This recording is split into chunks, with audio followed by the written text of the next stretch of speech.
رمضان کا آغاز ہونے جا رہا ہے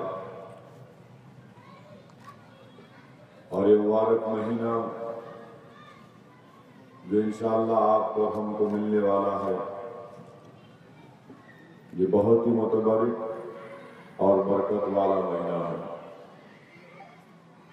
اس ماہ مبارک میں اللہ سبحانہ و تعالیٰ نے قرآن کریم کو نازل کیا اور حدیث شریف میں آیا کہ اللہ کے رسول صلی اللہ علیہ وسلم نے ارشاد فرمایا کہ روزہ ایک ڈھال ہے، اور ڈھال کا کام کیا ہوتا ہے؟ ڈھال کا کام یہ ہوتا ہے کہ جب دشمن وار کرتا ہے تو ڈھال اس شخص کو بچاتی ہے۔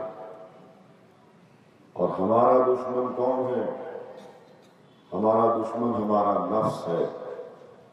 اگر ہم اپنے نفس پر قابو پانا چاہتے ہیں تو اللہ سبحانہ و تعالیٰ نے ہم کو موقع دیا، ماہ رمضان ہم کو عطا کرنے جا رہا ہے کہ ہم اس ماہ مبارک میں پابندی کے ساتھ پورے روزے رکھیں، اور پھر اس حدیث شریف میں رسول اللہ صلی اللہ علیہ وسلم نے ارشاد فرمایا کہ روزے دار کی جزا خود اللہ سبحانہ و تعالیٰ ہے۔ انسان نیک اعمال کرتا ہے تو اس کی جزا اللہ جنت دیتا ہے، اور جب روزے دار روزہ رکھتا ہے تو اس کو اللہ سبحانہ و تعالیٰ خود اس کو مل جاتا ہے۔ جس کو اللہ مل گیا اس کا مقام اور مرتبہ کیا ہوگا۔ عزیزان ملت اسلامیہ، میرے غیور نوجوان ساتھیوں، میری سردار ماں اور بہنوں،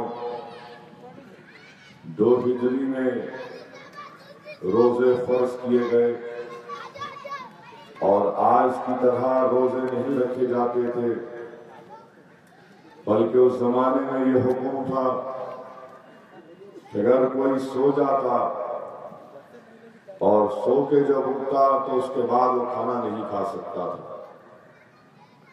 یعنی اگر کوئی سو گیا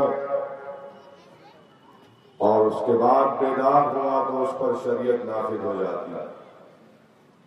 حضرت سلامہ بن قیس رضی اللہ تعالیٰ عنہ صحابی رسول ہیں، محنت مزدوری کرتے ہیں، بازار میں جا کر گھر کو آتے ہیں، گھر میں ابھی کھانا پک رہا ہے۔ آپ دن بھر کی محنت مزدوری کے بعد تھک کر سو جاتے ہیں۔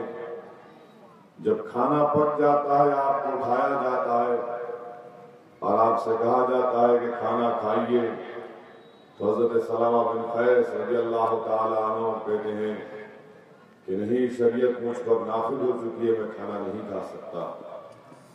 صبح اٹھ کر بازار کو جا کر محنت مشقت کرتے ہیں،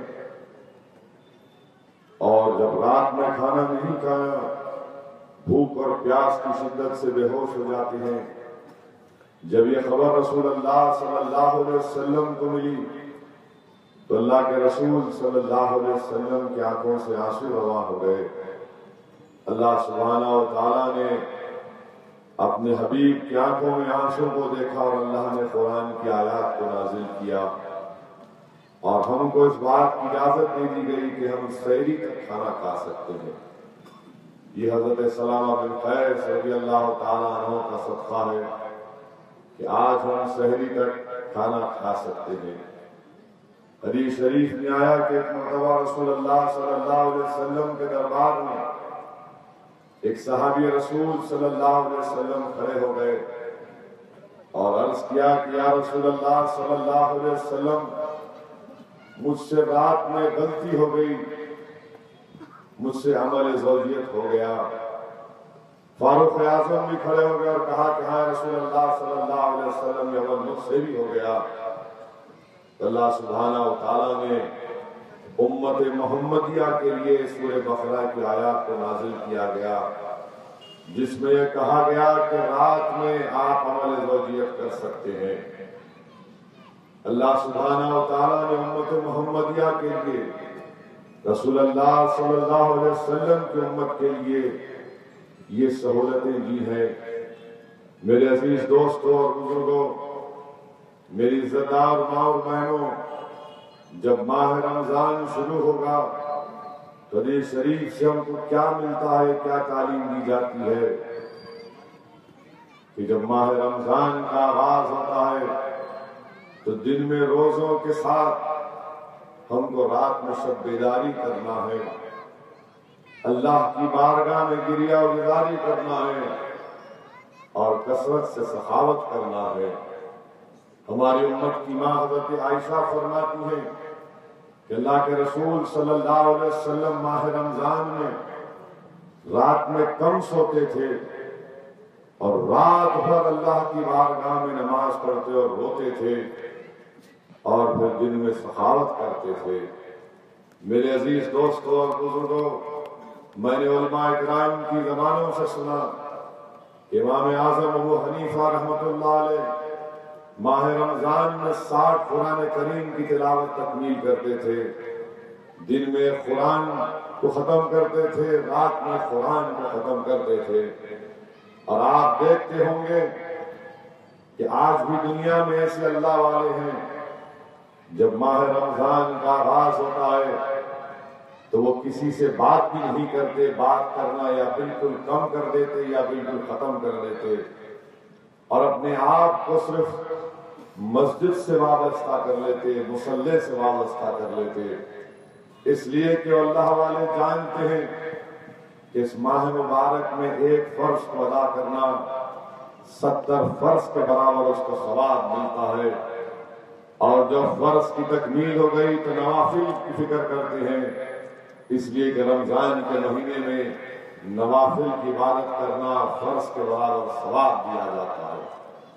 میرے عزیز دوستوں اور بزرگوں، حکایت صوفیہ کتاب میں ایک واقعہ لکھا گیا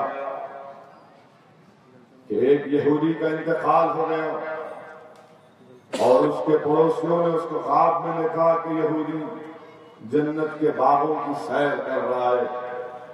پوچھا گیا کہ تجھے یہ نعمت کیسے میسر ہوئی؟ تو اس نے کہا کہ ایک مرتبہ بازار میں میرا بیٹا کھانا کھا رہا تھا، میں نے اپنے بیٹے کو روکا، اس پر غصہ کیا اور اس کو سمجھایا کہ دیکھ یہ ماہ رمضان ہے، مسلمان روزے کی حالت میں ہے اور تو سرے بازار کھانا کھا رہا ہے۔ اللہ کو میری ادا بہت پسند آئی اور میں دین محمد مصطفیٰ صلی اللہ علیہ وسلم پر میرا خاتمہ ہوا، مرنے سے پہلے مجھے یہ ہدایت ملی اور اللہ نے مجھے کفر سے نجات دی۔ میرے عزیز دوستوں اور بزرگوں، یہ ماہ مبارک جو آنے والا ہے، جس میں قرآن کریم کو نازل کیا گیا، تنبت الغافلین ایک مشہور کتاب ہے، امام ابو لیث رحمۃ اللہ علیہ لکھتے ہیں کہ ایک مرتبہ جنید بغدادی رحمۃ اللہ علیہ مسجد میں جا رہے ہیں کہ دیکھتے ہیں کہ ایک شخص بے چینی کے ساتھ مسجد کے سامنے ٹہل رہا ہے۔ جنید بغدادی رحمۃ اللہ علیہ اس کو دیکھ کر پہچان لیتے ہیں اور کہتے ہیں کہ ملعون، تو شیطان ہے، تو یہاں کیوں ٹہل رہا ہے؟ تو کہتا ہے جنید، تم نے ہم کو پہچان لیا، میں مسجد کے اندر جانا چاہتا ہوں اور میں جا نہیں پا رہا ہوں اس لیے کہ ایک مسجد میں ایک شخص نماز پڑھ رہا ہے، میں اس کے نماز میں خلل ڈالنا چاہتا ہوں، اس کے خیالات میں وسوسے پیدا کرنا چاہتا ہوں، مگر اس کے باوجود جو شخص سو رہا ہے وہ روزے دار ہے اور اس کی سانس مجھے مسجد میں اندر جانے سے روک رہی ہے۔ تو میرے عزیز دوستوں اور بزرگوں، یہ روزے دار کا مقام ہے، اور حدیث شریف میں آیا کہ جب ایک روزے دار کو جہنم کی آگ میں ڈال دیا جائے گا تو جہنم کی آگ اس روزے دار سے بھاگے گی۔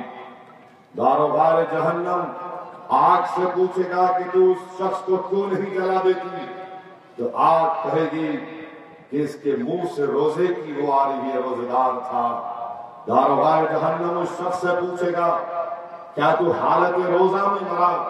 تو شخص کہے گا کہ ہاں میری موت حالت روزہ میں ہوئی۔ میرے عزیز دوستوں اور بزرگوں، جب ایک روزے دار حالت روزہ میں انتقال کر جاتا ہے تو جہنم کی آگ اس کو نہیں چھوتی۔ اگر آج ہمارے معاشرے میں کوئی شخص، کوئی مسلمان شراب پیتا ہے تو میرے عزیز دوستوں، میں اپنے اس بھائی سے کہنا چاہ رہا ہوں کہ میرے بھائی، خدا نہ خواستہ اگر تمہاری موت نشے کی حالت میں ہو جائے گی تو بتاؤ تم آخرت میں کیا جواب دو گے؟ بتاؤ تم آخرت میں کیا جواب دو گے؟ آج رمضان کا مہینہ آنے والا ہے، میں ہمارے بھائیوں سے کہنا چاہ رہا ہوں جن کو یہ بری عادت لگ چکی ہے، توبہ کرو، استغفر اللہ کہو، اللہ سے توبہ کرو، بھیک مانگو کہ اللہ تم کو ہدایت دے۔ دعاؤں میں مجھے بھی یاد کرو کہ اللہ مجھے بھی ہدایت دے، کہ اللہ ہم کو شیطان کے وسوسوں سے بچائے۔ میرے عزیز دوستوں اور بزرگوں، ایک مرتبہ کسی نے آ کر خواجہ حسن بصری رحمۃ اللہ علیہ سے کہا کہ خواجہ حسن بصری، فلاں شخص نزاع کی کیفیت میں ہے، آپ آئیے۔ حضرت خواجہ حسن بصری رحمۃ اللہ علیہ اس کے پاس گئے اور جا کر اس سے کہا کہ کلمہ پڑھ، کلمہ پڑھ، کلمہ پڑھ۔ تو وہ شخص اپنی زبان سے کہا کہ میں اس کلمے سے بیزار میں نہیں پڑھوں گا، اور اس کے بعد اس کا انتقال ہو گیا۔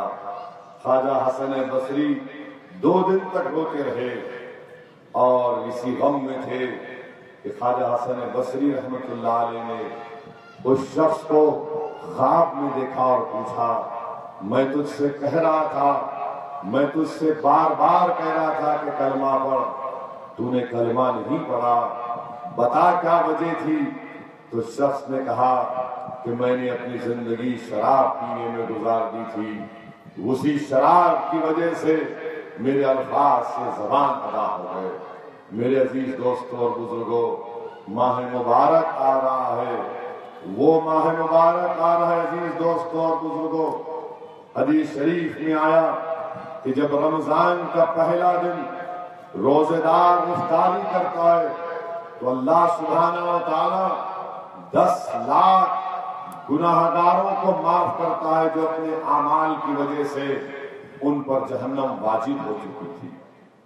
پھر اللہ کی رحمت دیکھو آپ کہ جب شب جمعہ آتا ہے اور جب جمعہ شروع ہوتا ہے، یعنی شب جمعہ سے لے کر جمعہ ختم ہونے تک 24 گھنٹے میں ہر گھڑی میں ماہ رمضان میں اللہ ایسے 10 لاکھ گناہ گاروں کو معاف کرتا ہے جو اپنے برے اعمال کی وجہ سے ان پر جہنم واجب ہو چکی تھی۔ اور پھر جب رمضان کا آخری دن آتا ہے تو اللہ رمضان کے شروع دن سے لے کر آخری دن تک جتنے گناہ گاروں کو معاف کیا تھا، اللہ اتنے لوگوں کو، گناہوں کو، اتنے لوگوں کو معاف کر دے گا۔ میرے عزیز دوستوں اور بزرگوں، جب رمضان شروع ہوتا ہے تو آسمان پر آواز لگانے والا آواز لگاتا ہے کہ ہے کوئی اللہ سے توبہ کرنے والا، توبہ مانگ لے، اللہ تیری توبہ کو قبول کر لے گا۔ آسمان سے آواز لگانے والا آواز لگائے گا کہ اے شریر اپنے شر سے باز آ جا، اللہ سے توبہ کر لے۔ آسمان سے آواز لگانے والا آواز لگائے گا کہ ہے کوئی اللہ کی رضا چاہنے والا، تو اللہ اس کو اپنی رضا عطا کر دے گا۔ آسمان پر منادی آواز لگائے گا کہ ہے کوئی جو اللہ سے بھیک مانگے گا تو اللہ اس کو عطا کر دے گا۔ میرے عزیز دوستوں اور بزرگوں، ہم سال کے 11 مہینے اللہ کی رحمت کو تلاش کرتے ہیں۔ کعبۃ اللہ شریف ہم کو کعبے میں بلا کر اللہ کی رحمت کو بانٹتا ہے۔ وہ ماہ مبارک آنے والا ہے میرے عزیز دوستوں، میری عزتدار ماں اور بہنوں، جو آ کر اللہ کی رحمت ہم کو تلاش کرتی ہے کہ ہے کوئی جو اللہ کے سامنے اپنا گریبان پھیلا کر بھیک مانگ لے تو اللہ اس کی جھولی میں اس کی رحمت کو ڈال دے۔ میرے عزیز دوستوں اور بزرگوں، اس ماہ مبارک کے سلسلے میں اللہ کے رسول صلی اللہ علیہ وسلم نے ارشاد فرمایا، کیا ارشاد فرمایا کہ اگر کوئی روزے دار کو پانی بھی دیتا ہے اور اس سے پانی سے روزہ کھلاتا ہے تو اللہ اس کے گناہوں کو اس طرح معاف کر دیتا ہے کہ جیسا کہ وہ ابھی اپنی ماں کے پیٹ سے پیدا ہوا۔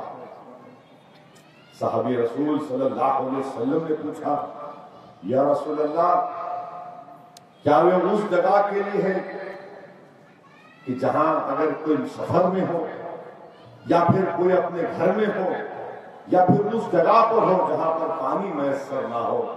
رحمت اللہ علیہ صلی اللہ علیہ وسلم نے جواب دے کر ہم کو پیغام دیا کہ اللہ کی رحمت ماہ رمضان میں کیسے جوش میں رہتی ہے۔ رسول اللہ صلی اللہ علیہ وسلم نے فرمایا کہ نہیں، اگر تم دریائے فرات کے کنارے پر بھی بیٹھے ہو اور تم اس دریا سے پانی نکال کر روزگار کو پلاتے ہو تو اللہ اس پانی پلانے والے کے گناہوں کو اس طرح معاف کر دیتا ہے کہ جیسا کہ کوئی ابھی اپنی ماں کے پیٹ سے پیدا ہوا۔ میرے عزیز دوستوں اور بزرگوں، حدیث شریف میں آیا، اگر کوئی نوجوان ہے اور اس میں طاقت ہے، اس میں فائنانشل پاور ہے کہ وہ شادی کر سکے تو یہ شریف میں آیا کہ شادی کر لے۔ اگر نہیں کر سکتا تو رسول اللہ صلی اللہ علیہ وسلم نے ارشاد فرمایا کہ روزہ رکھو، کیونکہ تمہاری شہوت کنٹرول میں رہے گی، تمہاری شہوت کنٹرول میں رہے گی۔ میرے عزیز دوستوں اور بزرگوں، آج اگر ہم اپنی شہوانیت کو کنٹرول کرنا چاہتی ہیں تو نوجوانوں روزہ رکھو، روزہ رکھو۔ اور اسلام وہ دین ہے جو حیوانوں کو انسان بناتا ہے، اسلام وہ دین ہے جو حیوانوں کو انسان بناتا ہے۔ اور میں تم کو ایک اور بات بتا رہا ہوں، آج سائنس تحقیق کر کے اس بات کو کہتا ہے کہ اگر کوئی چاہتا ہے کہ اس کی قوت میں اضافہ ہو، لوگ بڑی بڑی دوائیں خرچتے ہیں، اخبارات میں بڑے بڑے اشتہارات آتے ہیں کہ یہ کھا لو قوت طاقت کی دوا ہے۔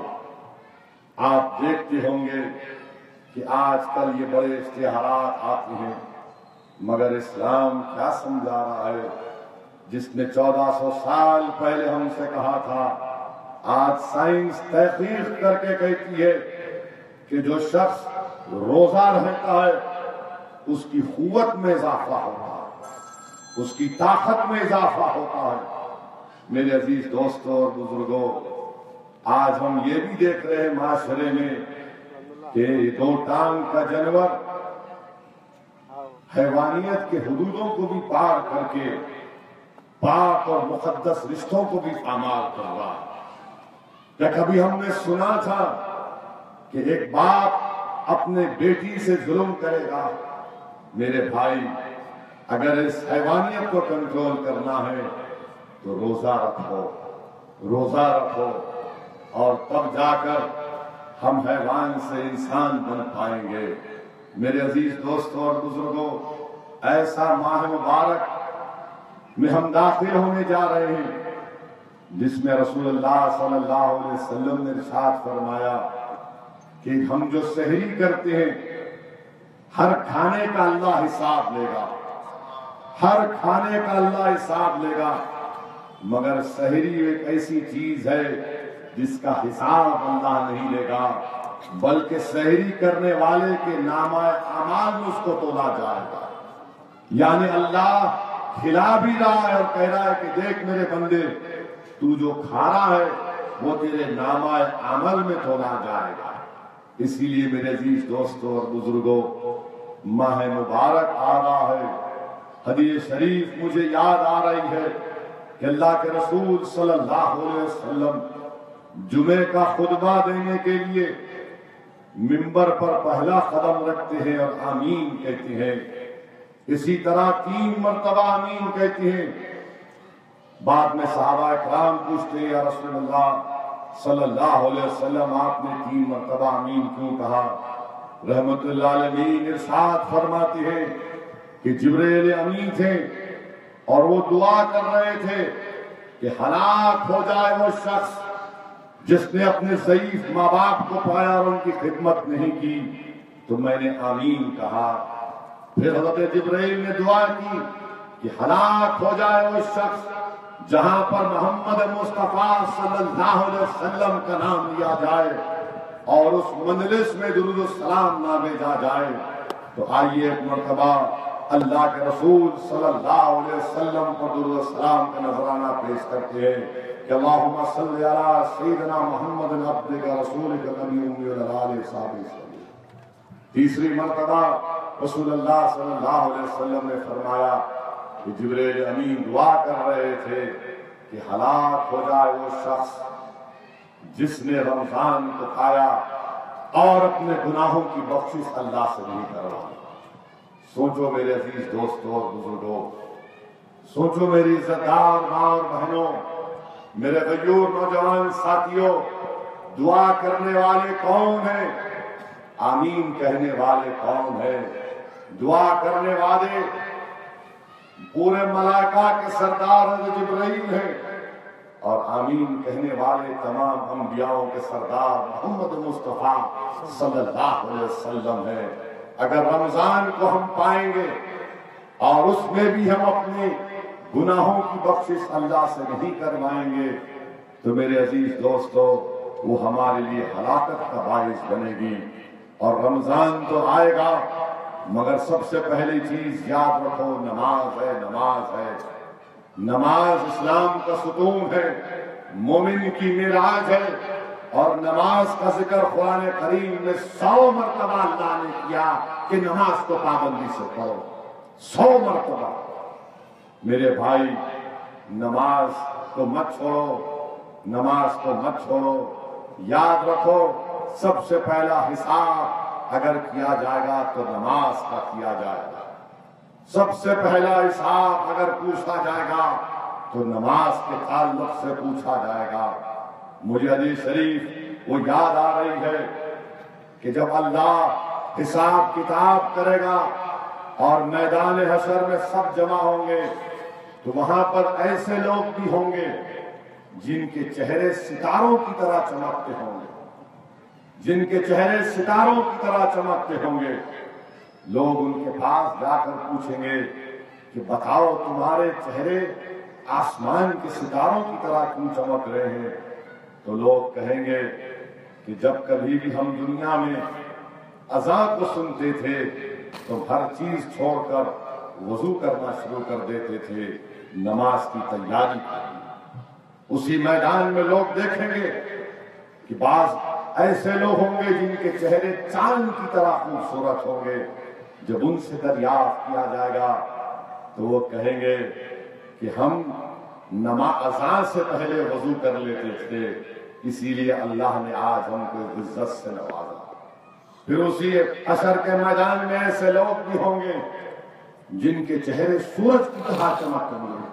جب ان سے پوچھا جائے گا یہ کیسے آپ کو مقام ملا تو کہیں گے کہ ہم اپنے گھر سے وضو کر کے مسجد کو چلے جاتے تھے اور مسجد میں بیٹھ کر اذان کو سنتے تھے.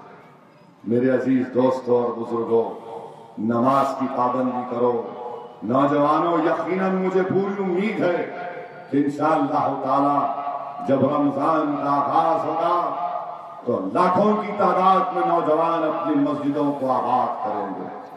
لاکھوں کی تعداد میں نوجوان تراویح کی نماز میں رہیں گے. لاکھوں کی تعداد میں نوجوان شب بیداری کریں گے. مگر میرے عزیز دوستوں اور بزرگوں، یاد رکھو ہم صرف رمضان کی حد تک مسلمان نہیں ہیں، ہم پر نماز فرض کی گئی ہے. اور حدیث قدسی ہے نوجوانوں، یاد رکھو حدیث قدسی ہے. رسول اللہ صلی اللہ علیہ وسلم سے روایت ہے کہ اللہ فرماتا ہے کہ جو لوگ 3 چیزوں کو پابندی سے کرتے ہیں وہ میرے ولی ہیں، جو ان کو چھوڑتے ہیں وہ میرے دشمن ہیں. رحمت اللہ علیہ نے فرمایا کہ جو لوگ روزہ رہتے ہیں، جو لوگ نماز پڑھتے ہیں اور جو غسل جنابات کرتے ہیں، رسول اللہ صلی اللہ علیہ وسلم حدیث قدسی میں فرماتے ہیں کہ اللہ فرماتا ہے میرے عزیز دوستوں اور بزرگوں، روزے پورے رہنا ہے، نمازوں کو پہلے نماز کی پابندی کرنا ہے، پھر روزے رکھنا ہے، اور جب روزے رکھیں گے تو یاد رکھو نماز اس وقت تک قبول نہیں ہے جب تک کہ تم زکوٰۃ نہیں دو گے۔ اگر تم نہ زکوٰۃ نہیں دو گے اور نماز پڑھو گے تو نماز نہیں قبول ہوگی۔ اسی طرح یاد رکھو اگر تم اللہ کی فرما برداری کرو گے اور اپنے ماں باپ کی نافرما برداری کرو گے تو تمہاری فرما برداری قبول نہیں ہوگی۔ ماں باپ کی فرما برداری کرنا ہے، اللہ کا بھی حکم بجا لانا ہے۔ اسی لیے خواجہ حسن بصری رحمت اللہ علیہ نے کہا کہ جو لوگ نماز پڑھتے ہیں اور برے عادتوں کو، گناہوں کو نہیں چھوڑتے تو ان کی نمازیں ان کے منہ پر پھینک دی جاتی ہیں، جس طرح ایک گندا کپڑا کسی کے منہ پر پھینک دیا جاتا۔ آئیے میرے عزیز دوستوں اور بزرگوں، رمضان کے ماہ مبارک میں جس کا آغاز ہونے جا رہا ہے، ہم نیت کر کے اٹھیں، اپنے آپ کو، اپنے دل کو کہیں، اپنے نفس کو مخاطب ہو کر کہیں کہ تو نے مجھے بہت بھٹکایا، اب میں اللہ کی غلامی کروں گا، میں اپنے نفس کے بتلائے راستے پر زندگی نہیں گزاروں گا۔ رمضان شروع ہونے سے پہلے نوجوانوں ایک نیت کرو کہ اس ماہ مبارک میں میں پورے نمازیں پڑھوں گا، اور پھر انشاءاللہ اس ماہ مبارک کے اختتام کے بعد بھی نماز پڑھتا رہوں گا۔ اسی لیے رسول اللہ صلی اللہ علیہ وسلم نے فرمایا کہ ایک رمضان دوسرے رمضان تک، ایک حج دوسرے حج تک، ایک نماز دوسرے نماز تک گناہوں سے بچاتی ہے، گناہوں کو معاف کرتی ہے، بشرطے کہ گناہ کبیرہ نہ۔ اور پھر میرے عزیز دوستوں اور بزرگوں، آئے دن ہم یہ دیکھتے ہیں کہ شہر حیدرآباد میں آج کل پولیس باباؤں کو پکڑتی ہے۔ میرے پاس دارالسلام میں کئی مرتبہ لوگ آتے ہیں۔ ایک نوجوان اپنے والد کے ساتھ آیا، اس نوجوان نے آ کر مجھ سے کہا کہ ایک 420 بابا نے ہماری بہن کے اوپر کچھ کر دیا۔ میں اس نوجوان کی طرف دیکھا اور کہا بجراؤ ذرا یہ تو بتاؤ تم نماز پڑھتے کیا؟ تو نوجوان خاموش ہو گیا۔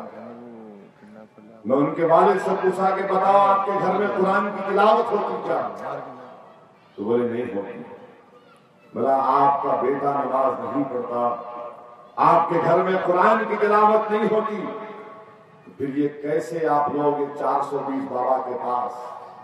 تو سمجھے، وہ بولے کہ نہیں ہم تو نہیں پڑھتے نا نماز، قرآن نہیں پڑھتے، تو ہم سمجھے چلو یہ بابا ہے، بابا کے پاس چلے جائیں۔ بابا کے پاس گئے تو بابا بچی کو کچھ گوہا کر دیے۔ میں نے کہا آپ کیا کریں گے آپ؟ میں اس نوجوان سے پوچھا تم کیا کرو گے؟ بولا نہیں ہم کیا کرنا، آپ کو کرنا۔ میں اس سے نوجوان سے کہا ایک کام کر، اگر تجھے اپنی عزت پیاری ہے تو اس بابا کے گھر میں گھس، 2 جوتے مار پکڑ کے اس بابا کو اور اپنی بہن کو پکڑ کے لا۔ تو بولا ارے میں کیسا کروں گا، یہ میرے سے نہیں ہوتا۔ میرا تمہارے بال کا جو فیشن ہے، جو تمہارے جس طریقے سے تم نے اپنے بال کٹائے اس میں کتنا خرچہ کرتے؟ تو مسکرا کر بولا آج کل یہ سٹائل ہے اصل بھائی، 800 روپے خرچہ کرتا ہوں بال کٹانے میں۔ میں بولا 800 روپے بال کٹا رہا ہے اور اپنی بہن کے لیے 8 تماچے مارنے کو تو تیار تھا۔ میرے بھائی یاد رکھو، اگر ماں باپ خود مثال نہیں بنیں گے اولاد کے سامنے تو اولاد کبھی مجاہد نہیں بنے گی، اولاد کبھی بہادر نہیں بنے گی، اولاد کبھی متقی نہیں بنے گی، اولاد کبھی دین کی سربلندی کے لیے اپنے آپ کو پیش کرنے کو تیار نہیں ہوگی۔ اللہ نے اگر تم کو دولت دی ہے تو اس دولت کا صحیح استعمال کرو۔ اللہ نے تم کو دولت دی ہے تو گھر میں ایک ماحول پیدا کرو، دیندار ماحول پیدا کرو۔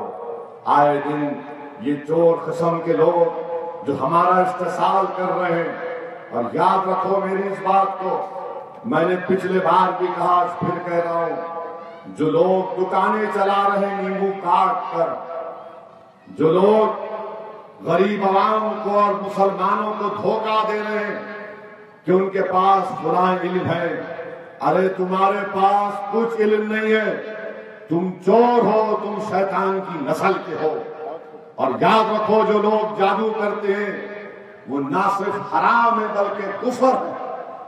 اگر اسلامی حکومت ہوتی تو شریعت اس بات کی اجازت دیتی کہ جادو کرنے والوں کی گردن کو مار دیا جائے۔ میرے بھائی، اللہ ہمارے لیے کافی ہے، حسبنا اللہ و نعم الوکیل و نعم المولا و نعم النصیر بولنا ہمارے لیے کافی ہے۔ قرآن کی تلاوت کرو، ہاں اگر کوئی اس طرح کا عمل کرتا ہے تو جاؤ ان لوگوں کے پاس جاؤ جن کے پاس اللہ اس کے رسول کا علم ہے، جن کے پاس تصوف کی تعلیم ہے، جو معرفت کے قائل ہیں، ان کے پاس جاؤ۔ یہ ایسے چوروں کے پاس جا کر اپنے ایمان کا سودا مت کرو، یہ ایمان پر ڈاکہ ڈالنے والے ہیں۔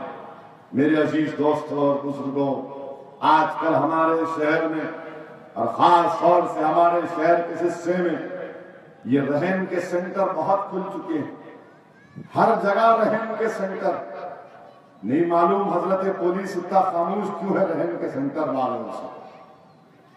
پولیس کیوں خاموش بیٹھی ہے؟ ایسے رہن کے سینٹر کھولے ہیں، غریب بیچارہ معصوم غربت کی وجہ سے، بیماری کی وجہ سے جا کر اپنا سونا رہن رکھاتا ہے۔ ایسے 2-3 واقعات میری نظر میں ہیں۔ مجھے بتلایا گیا کہ بعض جگہ پر تو 50 تولہ سونا لے کر رہن والے بھاگ گئے، دوسری ریاستوں سے آ کر حیدرآباد میں یہ ڈرامہ کر رہے ہیں، چوری کر رہے ہیں۔ ہم پولیس سے مطالبہ کرتے کہ ایسے رہن سینٹروں کو بند کرائے، ان کی تحقیق کریں، ان کا ریکارڈ رکھیں، کون ہے یہ لوگ، کیا ان کے پاس پرمیشن ہے یا نہیں، جو غریبوں کی غربت کا مذاق اڑا رہے ہیں، ان کا استحصال کر رہے ہیں۔ ہم پولیس سے مطالبہ کرتے ہیں کہ وہ ایسے رہن سینٹر والوں پر پابندی عائد کرے۔ چبوترے پہ بیٹھنا تو بہت مشکل ہو کر دیے، مگر رہن سینٹر والوں پہ اتنا رحم کیوں کر رہے آپ؟ کہیں آپ اپنی ڈیوٹی تو رہن نہیں رکھا دیے اس کے پاس؟ اب یہ آپ کو فیصلہ کرنا ہے۔ مجلس اتحاد المسلمین اس بات کا مطالبہ کرتی ہے کہ ایسے رہن سینٹر والوں پر کڑی سے کڑی نظر رکھی جائے اور ان پر سخت سے سخت ایکشن لیا جائے۔ تیسری اہم بات میرے عزیز دوستوں اور بزرگوں وہ یہ ہے کہ آج کل تلنگانہ میں بی جے پی کے صدر آئے ہوئے، بڑی محبت پیدا ہو گئی ان کو تلنگانہ سے، اچھا ہوا ہے۔ میں بار بار بولتا تھا چیف منسٹر کو، دیکھو یہ آ رہے ہیں، دیکھو یہ ایسا کریں گے۔ نرگنڈے کو گئے بی جے پی کے صدر صاحب اور خود چیف منسٹر کہہ رہے ہیں کہ جس دلت کے گھر میں بیٹھ کر کھانا کھائے وہ کسی ریڈی صاحب بنا کے کھانا لے کے آئے۔ کیا محبت ہے پیارے، دلت کے گھر میں کھانا تم اپنے باہر سے پکا کر لاتے ہو۔ واہ، کیا امبیڈکر سے محبت ہے تم لوگوں کو۔ چیف منسٹر خود کہہ رہے ہیں کہ کوئی منوہر نامی شخص پکا کے لایا اور شاہ صاحب بیٹھ کے غپا غپ کھائے آتے۔ کیا بات ہے۔ اور پھر اس کے بعد بی جے پی بولتی ہے کہ ہم نے تلنگانہ کو 2 لاکھ کروڑ روپے دیے۔ یہ امت شاہ جو ہے اپنے باس کی طرح کیا بولتے ہم لوگ حیدرآباد میں، گپا مارتے، لمبی لمبی چھوڑتے، بڑا بڑا پھینکتے، لمبا پھینک دیے انہوں نے۔ 2 لاکھ کروڑ دیے، 2 لاکھ کروڑ کہاں دیے؟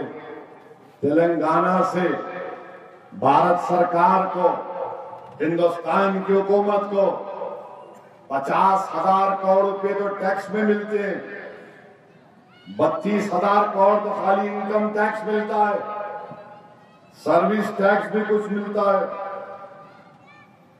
سروس ٹیکس ملتا ہے، کسٹم ڈیوٹی ملتی ہے، 50,000 کروڑ۔ اور اس میں سے کتنا تلنگانہ کو دیے موڈی صاحب؟ اونلی 24,000 کروڑ. واہ، ماموں کی دکان پہ نانا کی فاتحہ.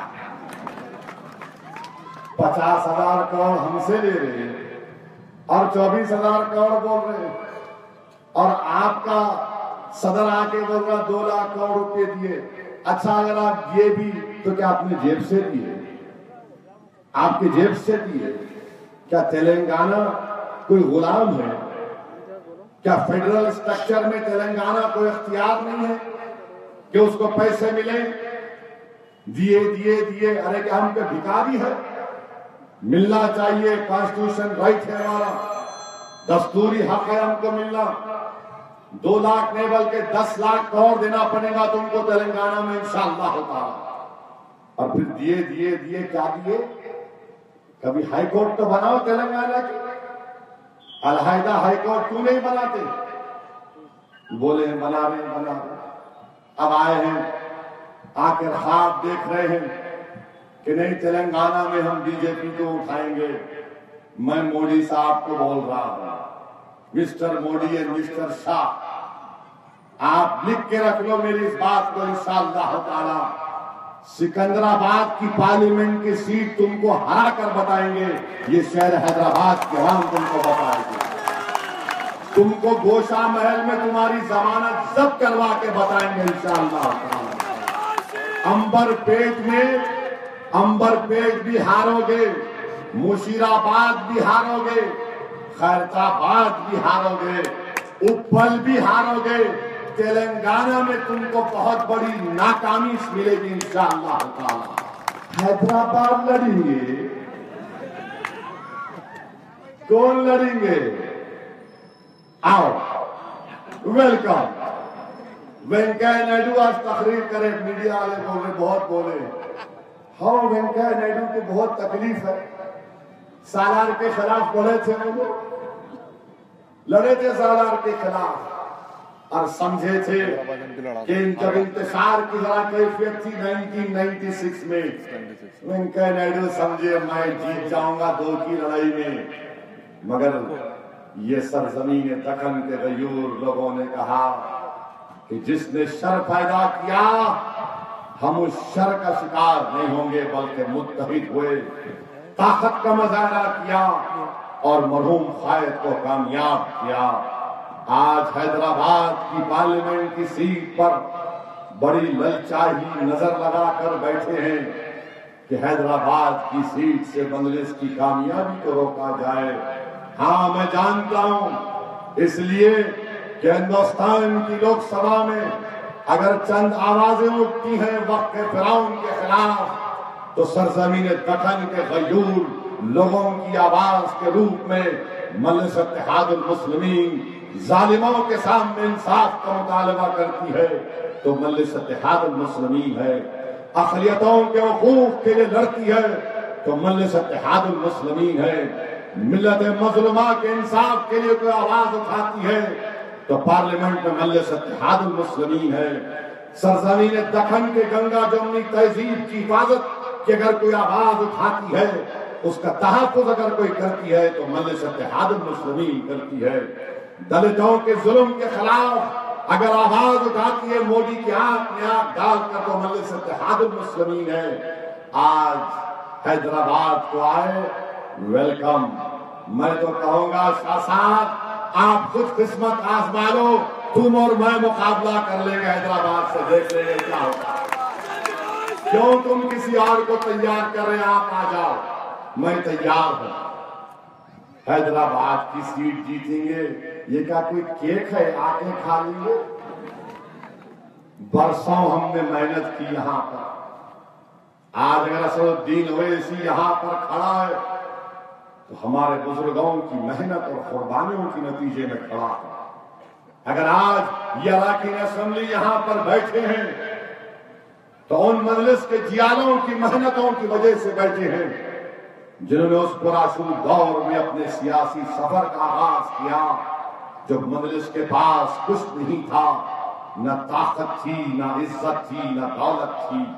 یہ انہی بزرگوں کی قربانیوں کی وجہ سے آج مجلس یہاں تک پہنچی ہے. میں سلام کرتا ہوں ان تمام مجلس کے مرحوم قائدین کو اور اراکین کو جن کی محنت اور جستجو کی بنا پر ہم یہاں پر کھڑے ہیں۔ میں سلام کرتا ہوں، دعا کرتا ہوں اللہ سے ان کی مغفرت کے لیے کہ انہوں نے اپنی زندگی کا قیمتی وقت اس جماعت کے لیے لگایا۔ تو آج مجلس اتحاد المسلمین جس کے تعلق سے مخالفین تانا مارتے تھے کہ یہ چھوٹی جماعت اللہ نے دکھا دیا کہ اس چھوٹی جماعت کو اللہ نے ہندوستان کے کونے کونے میں پہنچا دیا۔ کامیابی نہیں ملی ہوگی مگر ہم نے کم سے کم اپنا ہرا جھنڈا اس کو اتر پردیش کے گلی کوچوں میں پہنچا دیا۔ کامیابیاں آج نہیں ملی ہوں گی مگر مجلس اتحاد المسلمین کے پیغام کو تو ہم نے پہنچا دیا۔ نیپال کے بارڈر تک مجلس اتحاد المسلمین کے پیغام کو پہنچایا۔ مہاراشٹرا کے تمام ضلعوں میں مجلس اتحاد المسلمین کے اراکین بلدیہ کامیاب ہوئے۔ میرے بھائی آج یہ کام مجلس کر رہی ہے، اسی لیے آج ان کو کوئی نظر نہیں آتا۔ ان کو اگر نظر آتا ہے تو حیدرآباد کا آپ کا مثالی اتحاد ان کو تکلیف پہنچاتا ہے۔ حیدرآباد کا مثالی اتحاد ان کو تکلیف پہنچاتا ہے۔ میرے عزیز دوستوں اور بزرگوں، 60 سال کا سفر مجلس اتحاد المسلمین نے طے کیا، جہاں پر ہم نے اپنے سیاسی پیغام کو عوام کے سامنے رکھا۔ کوئی اس بات کو انکار نہیں کر سکتا کہ مجلس اتحاد المسلمین نے ملت اسلامیہ کے تشخص کو بھی برقرار رکھا۔ میں اتر پردیش کو جا چکا ہوں، اتر پردیش میں ایل گاڑی میں بیٹھ کر 19,000 کلومیٹر کا سفر میں نے طے کیا، مگر مجھے آج کہنے دیجئے کہ اتر پردیش میں ہمارا تشخص نظر نہیں آتا، نسبتیں کمزور پڑتی جا رہی ہیں۔ ہاں اگر کوئی للچائی نظر کے ساتھ سرزمین دکن اور حیدرآباد کی طرف دیکھتا ہے، اس لیے دیکھتا ہے کہ یہاں پر ہمارا تشخص زندہ ہے، یہاں پر ہمارا ملی ہمیت زندہ ہے، یہاں پر ہماری تہذیب زندہ ہے، یہاں پر ہماری صنعت زندہ ہے، یہاں پر ہماری پہچان زندہ ہے، یہاں پر ہمارا اتحاد زندہ ہے، یہاں پر ہماری سوچ زندہ ہے، یہاں پر ہماری فکر زندہ ہے۔ ہم نے یہاں پر ان تمام کام کو کیا۔ اسی لیے مخالفین مجلس یہی چیزوں کی وجہ سے مجلس اتحاد المسلمین کو کمزور کرنے کی کوشش کرتے ہیں۔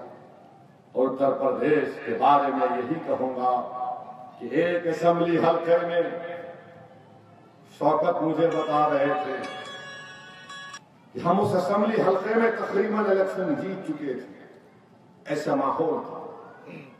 بعد میں نتیجہ کچھ اور نکلا تو میں نے شوکت سے پوچھا کہ شوکت صاحب کیا ہوا؟ تو شوکت صاحب نے کہا صدر صاحب ایسا ہوا کہ ہمارے اتر پردیش میں مسلمانوں میں ذات برادریاں ہیں۔ ایک مسلمان جو کم برادری کا تھا اس نے کسی ہوٹل میں بیٹھ کر کہا کہ اب کے بعد میں مجلس کو کتنا 5,000 10,000 ووٹ دے رہا ہوں۔ تو جو بڑی طبقے کے لوگ تھے ان کو غصہ آ گیا، انہوں نے کہا تو دلائے گا 5,000 ووٹ، چل اب نہیں دلائیں گے ہم وہ۔ اب آپ بتائیے میرے بھائی، یہ کام مجلس نے حیدرآباد میں نہیں کیا۔ مجلس نے ذات برادریوں کہا کہ ہاں اس پر قائم رہو مگر نفاق کی کیفیت پیدا ہونے مت دو۔ میں سلام کرتا ہوں سرزمین دکن کے علماء کرام کو، چاہے وہ کسی مسلک کے ہو، انہوں نے کہا کہ یہ ہمارا مسلک ہے، اس پر چلو مگر کمزور مت کرو اپنے آپ کو۔ اگر آج کوئی طاقتیں مسلک کی بنیاد پر مسلمانوں کو کمزور کرنا چاہ رہی ہیں تو میں ان کو دعوت فکر دے رہا ہوں، اتر پردیش تمہارے سامنے، اور وہ اتر پردیش جہاں پر ہر مسلک کا سب سے بڑا دینی ہیڈ کوارٹر ہے، وہاں پر یہ حال ہے، وہاں پر یہ حال ہے۔ اگر میری بات کا یقین نہیں ہے تو یہاں پر وہ تمام مجلس کے ذمہ داران موجود ہے جو اتر پردیش میں جا کر انتخابی مہم میں حصہ لیا، بڑی محنت اور جستجو کی، بڑی محنت کی، تکالیف کو برداشت کیا، مگر مجھے پورا یقین ہے کہ ہر لمبے سفر کے لیے، ہر منزل کو حاصل کرنے کے لیے ایک سفر کرنا پڑتا ہے، ایک قدم ڈالنا پڑتا ہے۔ تاریخ مجلس گواہ ہے کہ 1960 میں ہم نے پہلا بلدیہ کا الیکشن جیتا تو 24 سال کے بعد حیدرآباد کی پارلیمنٹ کی سیٹ پر ہم نے کامیابی حاصل کی، اور میں اس بات سے پورا واقف ہوں کہ کوئی چیز آسانی سے نہیں مل جاتی۔ میرا عزم، میرا حوصلہ زندہ ہے، میں جانتا ہوں کہ مجھے اس راہ میں خاک اور خون کے دریاؤں سے گزرنا پڑے گا، میں جانتا ہوں اور میں تیار ہوں کہ الزامات اور تہمتیں اور بہتان مجھے برداشت کرنا پڑے گا، کیونکہ تاریخ اسلام گواہ ہے کہ الزامات اور بہتان لگائے گئے، مگر سیرت النبی پکار پکار کر کہہ رہی ہے مخالفین کو کہ تمہارا جھوٹا پروپیگنڈا جھوٹا رہے گا، کامیابی سچائی کی ہوئی اور کامیابی سچائی کی ہوگی، اور انشاءاللہ تعالی آنے والے اسمبلی اور پارلیمنٹ کے الیکشن میں بی جے پی تلنگانہ میں خواب دیکھنا چھوڑ دیں۔ بلی کے خواب میں چچڑے بھی اچھے نہیں لگتے، اب چھوڑ دو آپ ذرا، یہاں آ کے بڑا بات کر رہے، آئے کر ایسا کر دیں گے، وہ کر دیں گے۔ ارے بابو، بڑے بڑے آ کے چلے گئے، بڑے بڑے طوفان اٹھے تو ہم نے کہا وہ طوفان وہاں تک، وہ طوفان پل کراس نہیں کرتا، وہ طوفان انشاءاللہ تعالی ہمارے گلی کوچوں میں 2014 میں ہم نے آنے نہیں دیا۔ میرے عزیز دوستوں اور بزرگوں، 3 سال کا جشن منا رہے ہیں، 3 سال کی تکمیل کا جشن منا رہے ہیں۔ کس بات کا جشن منا رہے ہیں بی جے پی والوں؟ سہارنپور میں دلتوں کو مارا گیا، سہارنپور میں دلتوں کے گھروں کو جلایا گیا، سہارنپور میں ایک دلت کی جان لے دی گئی، اور دلت پکار پکار کر کہہ رہے ہیں کہ اتر پردیش کی سرکار ٹھاکروں کا ساتھ دے رہی ہے، دلتوں کا ساتھ نہیں دے رہی ہے۔ کس 3 سال کا جشن منا رہے ہیں کہ تمہارے 3 سال میں 2012 میں پیٹرول کی قیمت 70 روپے لیٹر تھی، اور بین الاقوامی سطح پر آئل کی قیمت $110 پر ایک بیرل تھا۔ 2017 میں آئل کی قیمت ایک بیرل آئل کی قیمت $50، 2012 میں 110 تھی، 2017 میں $50 اور پیٹرول وہی 70 روپے۔ مسٹر مودی، کیوں 70 روپے لے رہے آپ؟ پیٹرول پمپ والے کو پرافٹ دینے کے بعد 35 روپے، تو پھر بتائیے یہ 35 روپے آپ کیوں لے رہے ہیں؟ آپ تو کہتے سب کا ساتھ، سب کا وکاس، پھر آج پیٹرول 70 روپے کیوں بک رہا ہے؟ اس کا کوئی جواب نہیں ہے۔ مودی نے کہا تھا کہ اگر میں بھائیوں گانا پکڑے سنتے سنتے ہم اتنا تقریر میں اتنا بولا، میں متروں تو متروں بولنا چھوڑ دیا آج کل، بولے تو پھر بولتا ہی نہیں حیدرآباد، تو بھائیوں بہنوں پہ آ گیا، بھائیوں بہنوں کا، اور کہا کہ میں 50 سال کے لوگوں کو نوکری نہیں دے سکتا، مگر نوجوان پیڑھی کو دوں گا۔ نوجوان پیڑھی بولی گا دے گا، نوجوان بولا ارے باپ نوکری ملے گی، ایک سیل فون آئے گا، 800 روپے کا ہیئر کٹ کراؤں گا، نوٹ کیا، ووٹ کے بعد مودی نے کیا دیا؟ ٹھونگا، 1 کروڑ نوکریاں دینے کا وعدہ۔ آپ کو معلوم کتنے نوکریاں دیے پچھلے سال؟ اچھا آپ کو یہ معلوم کہ ہندوستان میں ہر سال 1 کروڑ 20 لاکھ نوجوان جاب مارکیٹ میں آتے ہیں؟ ہر سال 1 کروڑ 20 لاکھ نوجوان جاب مارکیٹ میں آتے ہیں۔ مسٹر مودی کتنے لوگوں کو نوکری دے رہے ہیں؟ 2,05,000 وعدہ تھا 1 کروڑ کا اور دے رہے 2 لاکھ. What a joke.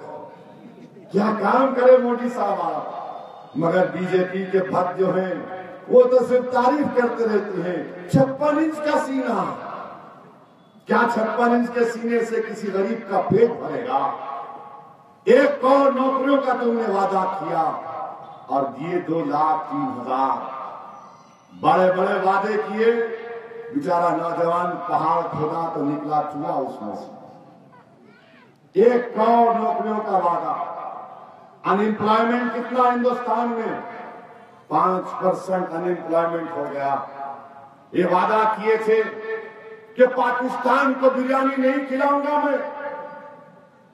وہ ٹی وی چینل پر بولے بیٹھ کے جب وزیر اعظم نہیں بنے تھے ہم پاکستان کو بریانی نہیں کھلائیں گے. اچھا کرے آپ بولے سو. مگر نواز شریف کے گھر میں بغیر بولے کیوں کود گیا؟ بن بلائے مہمان بیگانی شادی میں عبداللہ دیوانہ وہاں جا کے غپا غپ کھا لیے. نہیں کھاؤں گے گوشت, ویجیٹیرین کھاؤں گے. مگر کیوں کھایا؟ اور نواز شریف کیا کیا؟ پٹھان کوٹ کر دیا. پاکستان سے ایسا کریں گے. پٹھان کوٹ کے بعد ہندوستان کے 15 آرمی بیسز پر حملہ ہو گیا. 15 آرمی بیسز پر حملہ ہوا اور آپ بولتے تھے میں جبڑا توڑ دوں گا, دانت توڑ دوں گا, فلاں توڑ دوں گا. کیا توڑے بھیا؟ 15 آرمی بیسز پہ حملہ ہوا. 2016 میں 65 ہندوستان کے فوج کے سپاہی مارے گئے.